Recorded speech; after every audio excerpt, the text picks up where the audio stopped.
शासन की दिशा पर और जिस तरह से मध्य प्रदेश से बीमारू राज्य का कलंक मिटाने का काम भारतीय जनता पार्टी की सरकार ने 2003 से लगातार किया है। पूर्व मुख्यमंत्री शिवराज सिंह चौहान जी के नेतृत्व में उस काम को लोगों ने मुझसे पूछा कि आगे क्या काम होगा। हमने कहा शिवराज सिंह चौहान जी ने विकासशील राज्यों की श्रेणी में मध्य प्रदेश को पहुंचाया नंबर 1 के स्थान पर, और डॉक्टर मोहन यादव विकसित राज्यों की श्रेणी में मध्य प्रदेश को नंबर 1 के स्थान पर पहुंचाए। ऐसे मोहन यादव जी हमारे दो मंत्री यहां पर उपस्थित हैं। हमारे विंध्य की धरा के आदरणीय श्रीमती राधा सिंह जी, आदरणीय श्रीमती प्रतिमा बागरी जी, इनका भी ताली बजाकर स्वागत करें। मंत्री बनने के बाद पहली बार सार्वजनिक मंच में यहां पर उपस्थित है। हमारे रीवा के सांसद आदरणीय जनार्दन मिश्रा जी, सतना के सांसद आदरणीय गणेश सिंह जी, भारतीय जनता पार्टी के जिलाध्यक्ष डॉक्टर अजय सिंह जी और सभी सम्मानित विधायकगण। मुख्यमंत्री जी के पास समय कम है, इसलिए मैं सभी मंच को संबोधित करते हुए अपनी बात बहुत कम समय में समाप्त करूंगा, क्योंकि इनको यहां से खजुराहो जाना है, फिर दिल्ली जाना है, और रात में यदि खजुराहो पहुंचने में देरी हो जाएगी तो इनका प्लेन उड़ नहीं पाएगा, तो दिल्ली और फिर आगे का कार्यक्रम प्रभावित होगा। मैं माननीय मुख्यमंत्री जी से ये बताना चाहता हूं कि हमारा विंध्य क्षेत्र बाण सागर की नहरों के पूरा होने के बाद खेती के मामले में बहुत आगे निकल गया है, और लोग कहते हैं कि रीवा बदल गया, विंध्य क्षेत्र बदल गया है। रीवा की तस्वीर बदल गई है, और समय समय पर आपके नेतृत्व में यहां पर शिक्षा के क्षेत्र में भी, स्वास्थ्य के क्षेत्र में भी बहुत बड़ी सपनों को पूरा करने का काम हम लोग करेंगे। अब आपने अपना आशीर्वाद दे दिया, मतलब अब विंध्य के और मध्य प्रदेश के विकास को कोई ताकत रोक नहीं सकती है। लोगों की वोटों की कीमत प्रधानमंत्री नरेंद्र मोदी जी के नेतृत्व में गरीब के कल्याण की योजनाएं, वो सारा काम करने में कोई बाधा अब सामने नहीं है, क्योंकि आप लोगों ने 230 में से मध्य प्रदेश की जनता ने 163 सीट जिताया है, जो ऐतिहासिक रूप से सफलता है। हमारे विंध्य क्षेत्र में 30 में से 25 सीटें जिताया है, और इसलिए वास्तव में आप सबका आभार व्यक्त करने के लिए मुख्यमंत्री जी आज आए हैं। धरती से इतनी दौलत पैदा हो रही है हमारे विंध्य क्षेत्र में।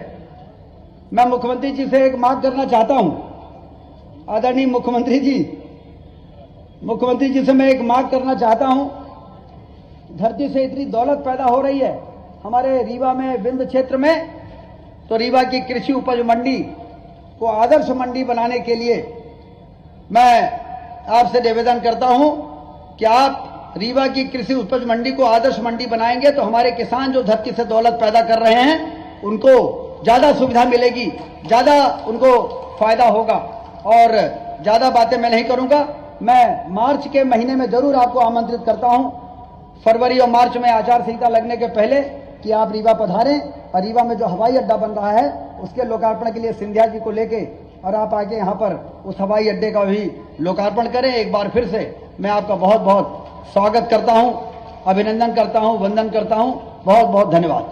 धन्यवाद माननीय उप मुख्यमंत्री महोदय। मैं बड़ी विनम्रतापूर्वक आग्रह करूंगा माननीय मुख्यमंत्री महोदय से कि आप आज जो रीवा जिले को विकास कार्यों की सौगात सौंपी जा रही है, निरंतर विकास की नई ऊंचाइयों पर बढ़ता प्रदेश और विंध्य प्रदेश, जो कि रीवा जिले को विकास की सौगात दी जाएगी। सबसे पहले भूमि पूजन जो कि शिलान्यास होने हैं, जिसकी कुल राशि लागत है 326 करोड़ 54 लाख। मैं निवेदन करूंगा माननीय मुख्यमंत्री महोदय से कि आप अपने शुभ कर कमलों से आप जोरदार तालियां बजाएं। माननीय मुख्यमंत्री महोदय द्वारा किया गया भूमि पूजन और शिलान्यास डिजिटल तरीके से 326 करोड़ 54 लाख की राशि। इसके पश्चात मैं पुनः निवेदन करूंगा माननीय मुख्यमंत्री महोदय से कि आप लोकार्पण करें जो विकास कार्य हो चुके हैं रीवा जिले में 11 करोड़ 36 लाख रुपए के विकास कार्यों का लोकार्पण करने का निवेदन माननीय मुख्यमंत्री महोदय से। और एक जोरदार तालियां पुनः बजाएं, अभिनंदन करें माननीय मुख्यमंत्री महोदय का इन विकास कार्यों के लोकार्पण के लिए। धन्यवाद माननीय मुख्यमंत्री महोदय। अब बड़े विनम्रता के साथ मैं आग्रह करूंगा माननीय मुख्यमंत्री महोदय, जिनका संकल्प है मध्य प्रदेश को विकास की नई ऊंचाइयों तक ले जाने का, विकास होगा निरंतर, विंध्य को बनाएंगे बेहतर। मैं निवेदन करूंगा माननीय मुख्यमंत्री महोदय से कि आप इस समारोह को संबोधित करने का कष्ट करें। आप एक बार जोरदार तालियां बजाएं, करतल ध्वनि से माननीय मुख्यमंत्री महोदय का अभिनंदन करें। विंध्य की इस धरती पर आपका, हमारा, अपना सबका सौभाग्य, और मैं समझ सकता हूं कि रीवा का तो ज्यादा ही सौभाग्य है। मां रेवा के नाम पर ये रेवा का हमारे महाराज बैठे हैं। अमरकंटक इस पुराने राज्य का ही हिस्सा था जहां मां रेवा का जन्म स्थान है, अमरकंटक। उनके नाम पे ये रीवा है। हम सब सौभाग्यशाली हैं। और रीवा अंचल में ही भगवान राम ने अगर 11.5 साल अपना वनवास काल का व्यतीत करने का निर्णय किया, तो वो चित्रकूट भी आप ही का हिस्सा है। तो इसलिए जोरदार तालियां बजा करके मेरे साथ 2 हाथ खड़े ऊपर करके बोलिए, जय जय श्री राम, जय जय श्री राम। हम सबका सौभाग्य है आज का ये जो अद्वितीय पल है। और इस पल के लिए तो वर्तमान के दौर में खास करके 500 साल बाद यशस्वी प्रधानमंत्री के नेतृत्व में कानून और व्यवस्था के आधार पर जिस प्रकार से सुप्रीम कोर्ट के निर्णय का पालन हुआ है, मैं माननीय उप मुख्यमंत्री राजेंद्र जी शुक्ला, जोरदार तालियां बजाओ राजेंद्र जी के लिए। माननीय सांसद जनार्दन मिश्रा जी, जोरदार तालियां जनार्दन जी के लिए। भाजपा के जिला अध्यक्ष मेरे मित्र डॉक्टर अजय सिंह जी के लिए भी जोरदार तालियां बजाएं।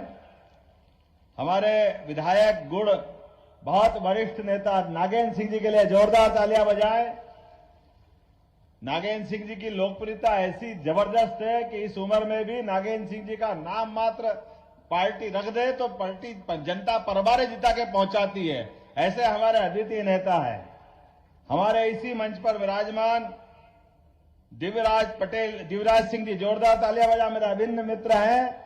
आपके अपने यहां इसी रीवा साम्राज्य के महाराज रहे। हमारे लिए प्रदीप पटेल जी, जोरदार तालियां प्रदीप पटेल जी के लिए, विधायक है प्रदीप जी। यहां मंच पर मौजूद सिद्धार्थ, अब आप तालियां बजाते रहिए, नाम ज्यादा है और मेरे को 5:30 बजे के पहले वापस यहां से सबसे पहले खजुराहो जाना है। तो इसीलिए नरेंद्र प्रजापति जी, जोरदार नरेंद्र प्रजापति जी, सिद्धार्थ तिवारी जी, राजेश पांडे जी, अनिल पटेल जी, नीता कौल जी, प्रणव प्रताप सिंह जी, वेंकटेश पांडे जी, वीरेंद्र गुप्ता जी, श्रीमती प्रज्ञा त्रिपाठी जी, श्री राजेंद्र पांडे जी, सुरेंद्र चंदेल जी, श्रीमती ममता गुप्ता जी, श्री राम जी प्रजापति और हमारी इस अंचल की 2 मेरी मंत्रिमंडल के साथी बहनें, जोरदार तालियां प्रतिमा बागरी जी के लिए भी और राधा सिंह जी के लिए जोरदार तालियां बजाइए। देखो लोकतंत्र गौरवान्वित कैसे होता है। लोकतंत्र गौरवान्वित करने के लिए एक बार फिर यशस्वी प्रधानमंत्री नरेंद्र मोदी जी के लिए तालियां बजाएं, जिनके माध्यम से सरकार बनती है। सरकार के अंदर आने वाले मंत्रियों के लिए चाहे मुख्यमंत्री हो तो एक अपने सामान्य परिवार का कार्यकर्ता, जिनको उठा करके कहां से कहां पहुंचाते ये नरेंद्र मोदी जी कर सकते हैं। जोरदार तालियां नरेंद्र मोदी जी के लिए बजाइए। भारतीय जनता पार्टी की सरकार में हो सकता है। और अपना रीवा तो आप तो चारों उंगली घी में और सिर कढ़ाई में, मेरे साथ तो डबल है। आपका उप मुख्यमंत्री भी अपने रीवा के और आपके दामाद भी रीवा के। कितना ज्यादा आनंद आया इस बात के लिए। और बचा कुचा थोड़ी बहुत कसर अगर थी तो पहली बार वाले विधायक दोनों बहनें भी आपकी रीवा अंचल की, जोरदार तालियां बजाएं राधा सिंह जी के, प्रतिभा जी के लिए। हमारे यहां पद का महत्व नहीं है, व्यवस्था में कार्यकर्ताओं को प्रशिक्षित करने का महत्व है। और इसी कारण से लोकतंत्र जिंदा किस बात के लिए होता है। लोकतंत्र की लंबी लड़ाई में अमर शहीद क्रांतिकारियों ने अपने बलिदान दिया है, अपने आत्म आहुतियां दी है।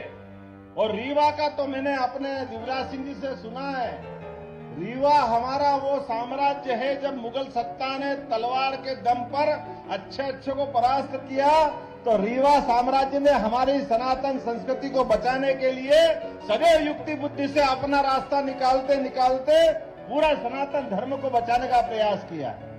मैं इस बात के लिए आनंदित भी हूं कि हाँ, रीवा का अपना वाकई समय आ गया विकास का। जोरदार तालियां बजाओ, अब कोई कोर कसर बाकी नहीं रहेगी रीवा के लिए। हमने अपने काम के आधार पर यशस्वी मुख्यमंत्री से शिवराज सिंह जी चौहान पूर्ववर्ती मुख्यमंत्री ने जब अपने विकास के कारवां को बढ़ाया यशस्वी नरेंद्र मोदी जी के नेतृत्व में, तो हमने पुनः संकल्प लिया कि आपने जहां तक बढ़ाया है हम उससे 4 गुना आगे ले जाने के लिए संकल्पित है। इसलिए आपकी कोई योजना किसी प्रकार के विकास के काम को बगैर बंद किए और नए नए कीर्तिमान बनाएंगे, नई नई ऊंचाइयों पे ले जाएंगे। और इसीलिए काम का विकेंद्रीकरण करने का भी हमने सिस्टम बनाया है। सरकार को वल्लभ भवन से उठा करके संभाग तक और संभाग से जिले तक और जिले के बाद विधानसभा के अपने कार्यकर्ताओं के माध्यम से विकास के लिए गली गली मोहल्ले मोहल्ले हर जगह दरकार जहां रहेगी वहां तक विकास के आयाम को ले जाया जाएगा। और ये यशस्वी प्रधानमंत्री की सरकार है जिनने आह्वान किया कि हम सरकार में आए तो ये तमाम प्रकार के जाना कितने प्रकार के षड्यंत्र होते सरकार बनाने के लिए। और उन्होंने जो कहा कि हमारे पास केवल 4 जातियां हैं, वो 4 जातियां में किसान, महिला, युवा, ये जो उनका अपना समीकरण है, केवल उनके लिए किसान, इनके लिए काम करेंगे। मुझे इस बात की प्रसन्नता है कि सिंचाई के संसाधन भी सबसे अच्छे कहीं पनपे तो रीवा अंचल में पनप करके गरीब से गरीब आदमी के भी जीवन में बदलाव लाने का प्रयास है। और राजेंद्र जी रुकिएगा मत, और जो प्रस्ताव बना सकते, आपने कृषि उपज मंडी को अच्छा करने की बात की, मैं मंच से ही घोषणा करता हूं, कृषि उपज मंडी हमारी सर्वश्रेष्ठ बनेगी, इसमें कोई कॉम्प्रोमाइज नहीं होगा।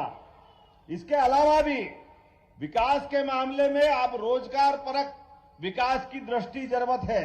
और रोजगार परक विकास के लिए निश्चित रूप से अब हमारे लिए आने वाले समय में उद्योग धंधे, किसान की व्यवस्था, खास करके जिस प्रकार का समय चल रहा है, उद्योग धंधे में भी माइनिंग से जुड़े जिले जहां हमारी माइनिंग है, खनिज के बहुत अच्छे संसाधन है, उनके माध्यम से विकास होगा।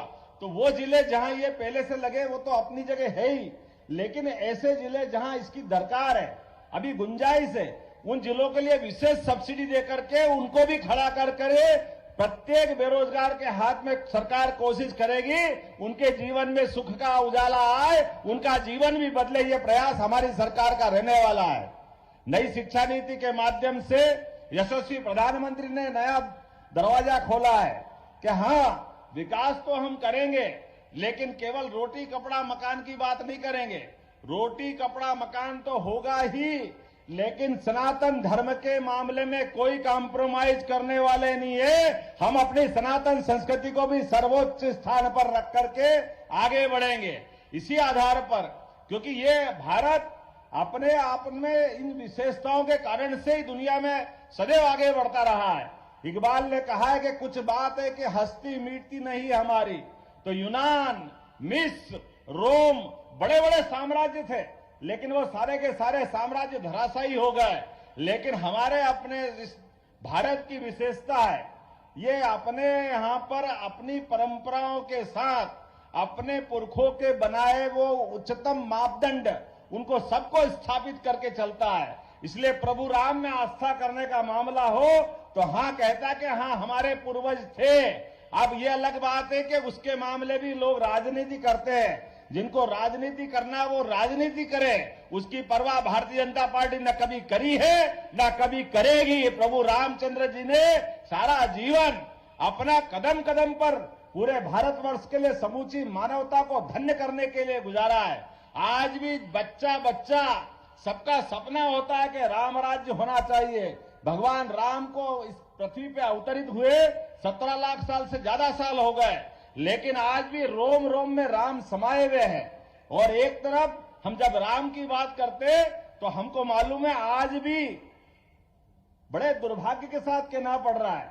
अरे भाई, सुप्रीम कोर्ट ने निश्चित कर दिया है, सुप्रीम कोर्ट से तो बड़ी कोई कोर्ट हो नहीं सकती है। सुप्रीम कोर्ट ने निश्चित किया कि हां, अयोध्या में भगवान राम का मंदिर बनना चाहिए, वो मार्ग प्रशस्त होना चाहिए। मुझे इस बात की प्रसन्नता के मुस्लिम बंधुओं ने भी, जो पिटिशनर थे, उनने भी कहा कि हां, हमको भी सहमति है, हम ये भगवान राम का मंदिर अयोध्या में बनना चाहिए। लेकिन अभी भी कांग्रेस के कुछ नेताओं का पेट दुख रहा है, अभी भी वो मानने को तैयार नहीं कि वहां मंदिर बनना चाहिए। कोई इनको छोड़ने वाला है क्या? आप बताइए, ऐसे लोगों को कोई माफ करने वाला है क्या जो प्रभु राम के मामले में अड़ंगा लगाए? जीते जी पहले कह रहे थे प्रभु राम की बात करते हो, मंदिर वहीं बनाएंगे, तारीख नहीं बताएंगे। अब जब तारीख भी बता दी, मंदिर भी तैयार है, 22 जनवरी को हमारा अपना प्रभु राम के गर्भगृह में प्रवेश का भी मामला है, तो अब कह रहे हैं दूसरा मुद्दा खड़ा कर दिया। अरे भाई, वो मूर्ति कहाँ है? अरे भैया, तुम्हारा तो भरोसा ही नहीं था राम में, तो भगवान को कहाँ ढूंढ रहे हो? भगवान तो हमारे और आपके दिल में, जो प्रभु को राम को माने वो राम के। आपने तो केवल राजनीति की है। ऐसे राजनीति करने वालों को मैं निश्चित कह सकता हूं कि आज जिस प्रकार से जन आभार यात्रा के माध्यम से वैसे तो प्रदेश भर में माहौल बना है, लेकिन रीवा ने सबसे ऊंचा छक्का लगाया है, सबसे ऊंचा अपना आज का परचम लहराया है। मैंने इतने खराब माहौल में भी, जब बारिश, कोहरा, शीत, तमाम प्रकार के अवरोध, परमात्मा अपनी परीक्षा ले रहा है, लेकिन रीवा के लोगों ने और पूरे रीवांचल के लोगों ने जो स्वागत किया है, तो मैंने भी संकल्प किया है, परमात्मा की दया से अगर सरकार के मुखिया का जवाबदारी दी है, तो राजेंद्र जी और हम सब मिलकर के कोई कोर कसर नहीं बाकी छोड़ेंगे। प्रत्येक क्षेत्र में अपन आगे बढ़ेंगे, क्योंकि हमारी जवाबदारी है। अगर हम अपनी इतने प्रचंड बहुमत के बाद अगर हम सरकार को आगे नहीं ले जाएंगे तो कौन ले जाएगा? और इसके साथ साथ विकास भी करेंगे और हमारी सनातन संस्कृति पे गर्व भी करेंगे। मुझे इस बात की जानकारी है कि यहाँ पाणिनि संस्कृत विश्वविद्यालय का एक केंद्र बनने वाला है। 20 करोड़ की लागत से उसका हमने सेंटर का विकास करने की बात कही है। अगर 100 करोड़ भी लगेंगे राजेंद्र जी, तो निश्चित रूप से उसमें भी कोई कोर कसर नहीं बाकी रहेगी। जिस जिस क्षेत्र में भी पैसा लगेगा, जो विकास का काम की आवश्यकता होगी, वो सारे के सारे काम होंगे। और आज हमने संयोग से, मैंने कहा था कि यहां पर मैं जहां जा रहा हूं, केवल आभार रैली नहीं कर रहा हूं, केवल भाषण नहीं दे रहा हूं। हमारे सभी माननीय विधायक, सांसद, मंत्री, इनके संभागों के साथ लॉ एंड ऑर्डर की बैठक। आप बताइए, वर्षों वर्षों से थाने बने हुए थे, लेकिन थानों की सीमाओं को लेकर जनता की कठिनाइयों के लिए अभी बहुत इस बात में गुंजाइश थी। हमने निर्णय किया कि थानों की सीमा बदली जाएगी और जहां जहां नजदीक से नजदीक लाइन ऑर्डर के लिए व्यक्ति पहुंच सकता है, 31 जनवरी के पहले पहले उसको दुरुस्त किया जाएगा। हमारे कार्यकर्ताओं का तो ठीक है, आम जनता का भी मान सम्मान के मामले में कोई भी प्रशासन का अधिकारी बदतमीजी करेगा, हमारी सरकार बर्दाश्त नहीं करेगी किसी कीमत पर। वो कितना भी बड़ा अधिकारी क्यों न हो, सरकार का मतलब जनता की सरकार है, गरीबों की सरकार है, जनता के बीच से चुन के आते हैं, तो जनता का सम्मान करना हमारा भी दायित्व है और अधिकारियों का भी दायित्व है। इस मामले में कोई कॉम्प्रोमाइज नहीं किया जाएगा। जो शासन के निर्णय हैं, हम शासन के सभी निर्देशों का यथायोग्य पालन कराने के लिए कटिबद्ध है। इसलिए शासन ने जो जो निर्णय किए, उन सारे निर्णयों का पालन कराने के लिए हमारी सारी संभागीय बैठकें तय हो गई है। उन बैठकों के अंदर एक एक एसीएस तय किए हैं। हमने कोशिश की है वो सारे काम करें। आज थोड़ा समय कम पड़ गया राजेंद्र जी, तो आने वाली 16 तारीख को एक बार फिर रीवांचल में आएंगे, दोबारा बैठक करेंगे और विकास का एजेंडा बना लेना। तब तक वो सारे काम भी मंजूर करेंगे। आज लगभग 350 करोड़ के काम का तो यही से लोकार्पण, भूमि पूजन हमने किया। जोरदार तालियां बजाओ पूरे के पूरे काम को लेकर के। और आने वाले समय में फिर हम अपना संकल्प करेंगे। और मैं आप सबके माध्यम से आश्वस्त होना चाहूंगा, आप यशस्वी प्रधानमंत्री की 3 बार अगर तीसरी बार सरकार बनाने के लिए तैयार है, तो दोनों ताली बजा करके अपने हाथ पे खड़े होइए, अपनी जगह पे खड़े हो जाइए और दोनों मुट्ठी बांध करके संकल्प करिए कि हाँ, हम सब संकल्प करते हैं कि नरेंद्र मोदी जी के नेतृत्व में आने वाले समय में भारत की नई तस्वीर बनाने के लिए, भारत को नंबर 1 का देश बनाने के लिए निश्चित रूप से हम सरकार बनाने के लिए संकल्पित रहेंगे। तो मेरे साथ अगर बात से सहमत हो तो सभी जोर से बोलिए, भारत माता की, भारत माता की, भारत माता की। नरेंद्र मोदी जिंदाबाद, यशस्वी प्रधानमंत्री नरेंद्र मोदी जिंदाबाद। बहुत बहुत धन्यवाद। भारत माता की जय। धन्यवाद माननीय मुख्यमंत्री महोदय। विंध्य को विकास की असीम ऊंचाइयों तक पहुंचाने का संकल्प लिया माननीय मुख्यमंत्री महोदय ने। इसके पश्चात माननीय मुख्यमंत्री महोदय से निवेदन है कि अपने कर कमलों से हितग्राहियों को हितग्राह वितरित करने का कष्ट करें। मध्यप्रदेश शासन द्वारा चलाई जा रही विभिन्न महत्वाकांक्षी हितग्राही मूलक योजनाओं के चयनित हितग्राहियों को माननीय मुख्यमंत्री महोदय के कर कमलों से लाभ वितरण किया जाएगा। सबसे पहले गौरव सिंह, इन्हें मुख्यमंत्री उद्यम क्रांति योजना के अंतर्गत 9,75,000 रुपए की राशि प्रदान कर रहे हैं माननीय मुख्यमंत्री महोदय। आप जोरदार तालियां बजाकर स्वागत करते रहे। इसी क्रम में